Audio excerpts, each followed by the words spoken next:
যদি আপোনালোকে অৰুণোদয় 3.0 আঁচনি এপ্লাই কৰিম বুলি ভাবি আছে তেনেহ'লে আপোনালোকৰ বাবে ভাল খবৰ। তো আপোনালোকে অতি শীঘ্ৰে আবেদন কৰিব পাৰিব।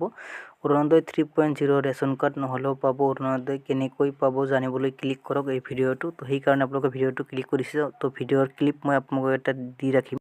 তো আমাৰ ডক্টৰ হিমন্ত বিশ্ব শৰ্মা ছাৰে কি কৈছে সেই ভিডিঅ'টো শুনক। শুনিলেহে আপোনালোকে এই অৰুণোদয় আঁচনিখন অতি শীঘ্ৰে লাভ কৰিব। ৰেচন কাৰ্ড পালো, কোনো কামতে আৰু গাঁওবুঢ়া মৌজাদাৰৰ ইনকাম সাৰ্টিফিকেট নালাগে।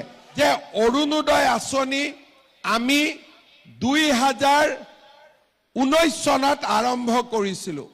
প্ৰথম 830 টকা দিছিলো আৰু 20 লাখ পৰিয়ালক আমি দিছিলো। তাৰ পিছত চৰকাৰ আহিলে, প্ৰথমতে 1000 আৰু কোভিডৰ কাৰণে 250 টকা যোগ কৰি আমি 1250 টকা দিলো। কোভিড শেষ হৈ গল, কিন্তু কোভিডৰ টকাটো এতিয়াও আমি কাটা নাই, যেনেকে আছিল তেনেকে থাকিলে। তাৰ পিছত আমি কি কৰিলো, 20 লাখৰ পৰা 27 লাখ পৰিয়ালক আমি অৰুণোদয় দিলো। এইবাৰ এই যিটো অৰুণোদয় পখেক চলি আছে, এই পখেকত আমি অৰুণোদয় পোৱা মানুহৰ সংখ্যা 27 লাখৰ পৰা পুনে 40 লাখলৈকে আমি বৃদ্ধি কৰিম।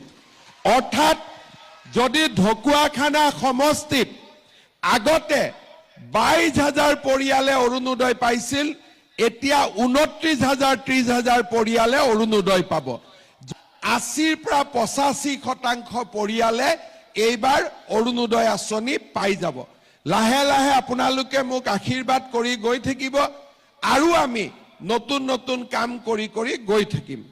দ্বিতীয়তে, আমাৰ মহিলাসকলে মাজে মাজে চিন্তা কৰে যে মুখ্যমন্ত্ৰীয়েতো আত্মসহায়ক গোটত 10,000 টকা দিম বুলি কৈছিল, এতিয়ালৈকে টকাটো অহা নাই।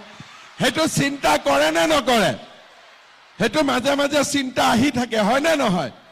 এতিয়া আপোনালোকে মনত কৰক যে মই যি কৈছো, আজিলৈকে কেতিয়াবা কোনবা কথা এনে কৈছো নেকি? যি কৈছো হৈছে নে নাই?